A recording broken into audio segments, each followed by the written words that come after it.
And the just concluded 27th edition of the Nigerian Economic Summit had the theme Securing Our Future, the Fierce Urgency of Now.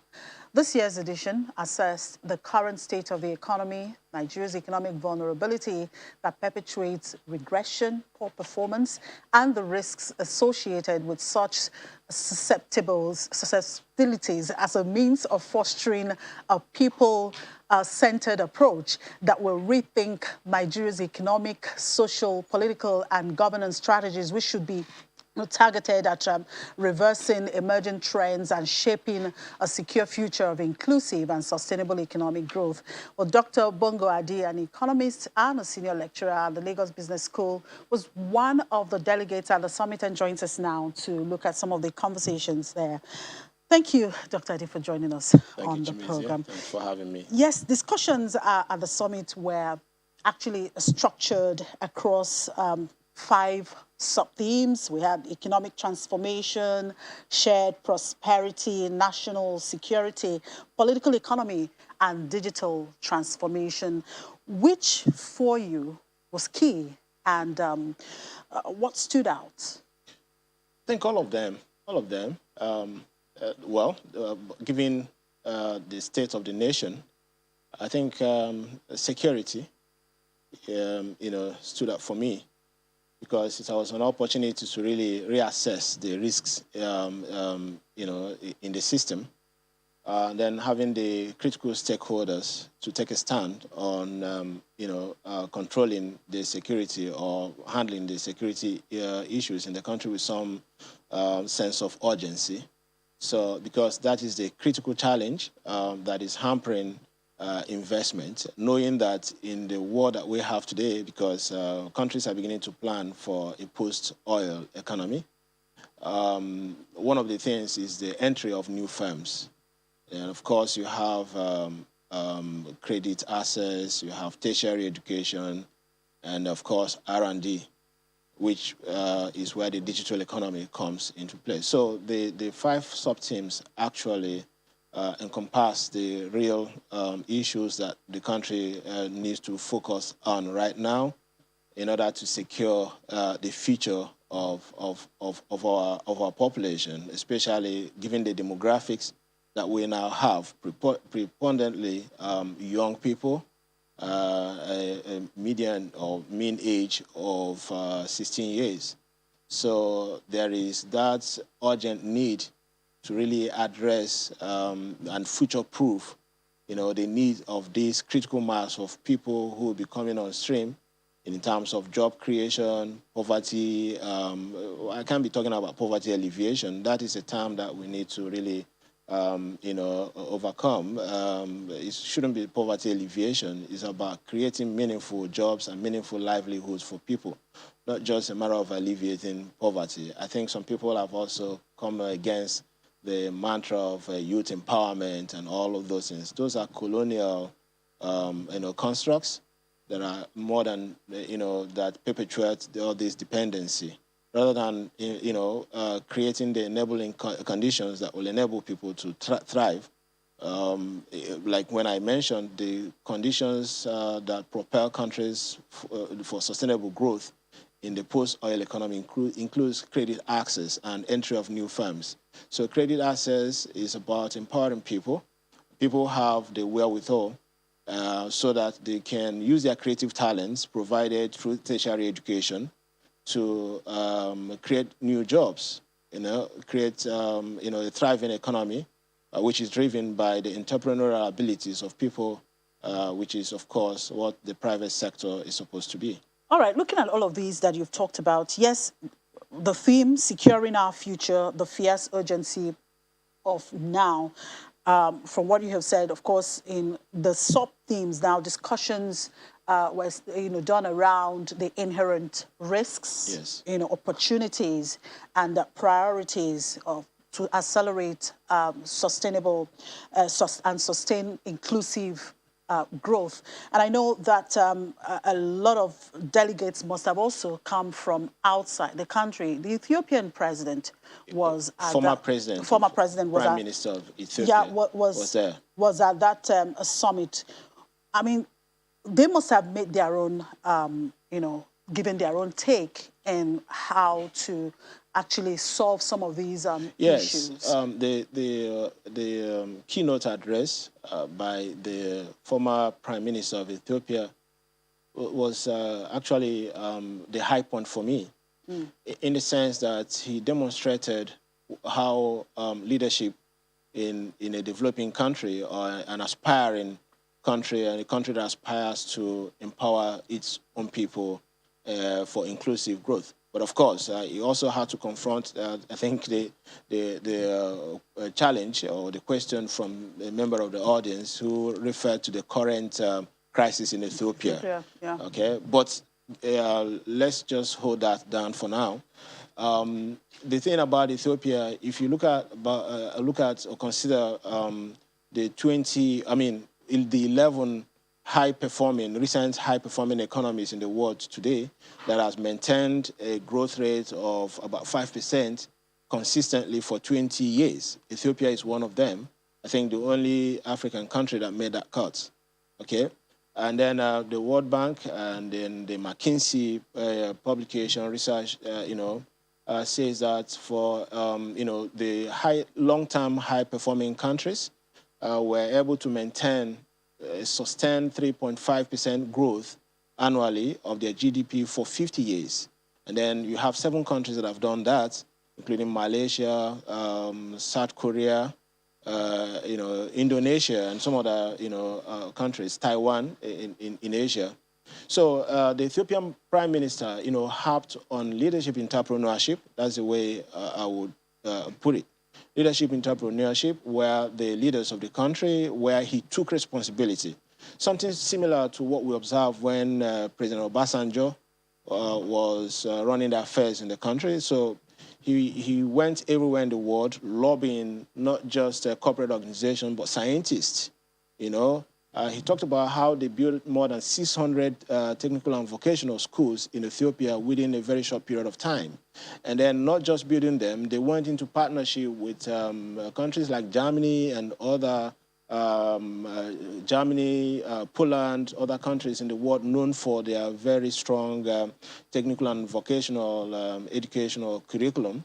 So they went into partnership with them, and then they were able to send in their experts to help build up capacity, technology transfer. Again, that's what is key in the economy. So when he was speaking, I could see the exercise of agency and responsibility, somebody who had a skin in the game, and then, played their role. And then where they had obstacles, he also narrated how they were able to, undertake some what I call institutional bricolage, being spontaneous, reacting to issues, and then contextualizing the solutions to address their problem, not just importing foreign scenarios and swallowing them hook, line, and sinker. So that is what I saw, and what I think it seems to be missing in the kind of leadership that we have in Nigeria that tend to always be passing the buck. Now, this is the 27th edition of this summit, and it appears it's more of talk. For you, I mean, you've worked in Nigerian Economic yes, Summit. I started, by the way, how much of impact your husband and I were among the first research fellows of Nigerian Economic Summit. I know. In 1999. Yeah, so this is the 7th edition of the Economic Summit. The fact that we can actually sit with the public sector, with the president, with the National Assembly to discuss economy, that is a huge credit to the Nigerian Economic Summit group. It's not something that comes easy. You've never tried to get a minister, okay, to talk to a minister of the Federal Republic of Nigeria. It's like you want to strike water out of rock. It's difficult. But the Economic Summit has managed to establish that process, that ongoing dialogue on the economy. It wasn't easy to come by. So, and again, when we talk about the private sector-led economy and then the wave of privatization that we've had, don't forget, by the time the Nigerian Economic Summit started, as far back as 1993, the airline, the aviation sector was not privatized. It was the incessant pressure coming from the Nigerian Economic Summit Group, the private sector think tank on the economy, that actually got the government to embark on the deregulation of the aviation. And of course, eventually, the government used their templates they provided and the ideas through the Nigerian Economic Summit to begin the privatization again and liberalization of the telecom sector, right? I wasn't around when that was because I was a student in 2000 or so, but I know that the Nigerian Economic Summit Group played a role in that. And we can see what they have done. Today, I think they have built a credibility internationally that they are beginning to attract. Another key thing, highlight of that summit was the launch by the chairman of the summit group, of the policy innovation unit, okay, which is quite innovative in itself because we are talking about behavioral economics, how to use behavioral science, to design policies that can work, because behavioral science, tackles the inherent intentions of people, try to align intentions and incentives so that government policies can work. So I think that's an innovation in itself. So it's not just talk. I think now they have actually transformed themselves into a talk and do policy tank. I see. All right. So with the conversations that actually took place at the summit, what sort of policy initiative would you like to see being implemented as the year draws to a close and as we enter a new year? Okay, like I said, we need to pay close attention to building an economy, a resilient economy that can survive the volatilities of the oil economy. So to see that, we need to enhance credit access, okay, access to credit to the private sector. And then we need to see entry of new firms into the country. Our foreign direct investment has kind of disappeared. And the major reason for that is insecurity in the land.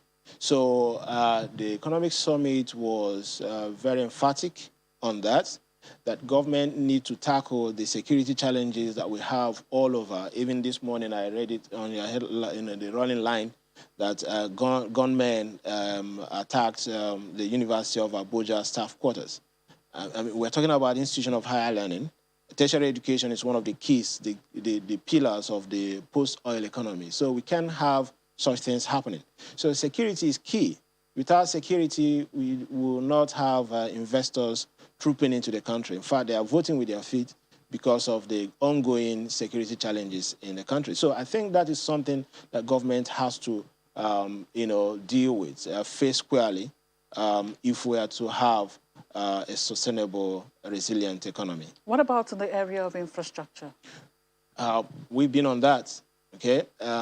Like I said, without infrastructure, there is no way to have these, because, again, for us to have an economy that is a high-performing. By the way, we had a rapid growth, which somehow, for the past 20 years, between 1998 and 2018, the Nigerian economy averaged 6.5%.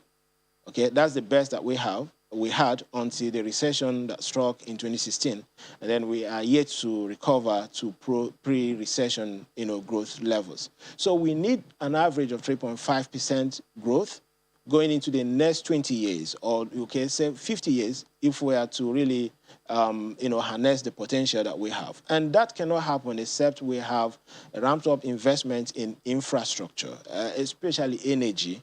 Okay, we have seen some bit of efforts in transportation recently, and then the new initiative of this the tax credit rebate that's been offered to corporates. But actually, I think that should be scaled, not just to corporates, but to individuals, as it happens in places like India. The Indians, instead of public-private partnership that we are talking about that we can't even execute, there's something that happens in India. The government will approach their billionaires, when they see some roads they need to do. So they will approach their high net worth individuals, borrow the money from them at some interest over a long-term period. The government uses the money to invest, build the infrastructure, manages it, not shifting it to some people and then asking them to toll and collect people and increase the misery level in the system. So those are kind of things we want to see, more innovative thinking around the infrastructure financing space. I think that will ramp up the level of infrastructure that can help us to attain that level of growth that can push us up to a high-performing nation. Thank you very much. I do appreciate your time on the program. Thank you very much. Thank you. Dr. Bongo Adi is a senior lecturer at the Lagos Business School. Commodities Market Update is next after the break. So stay with us.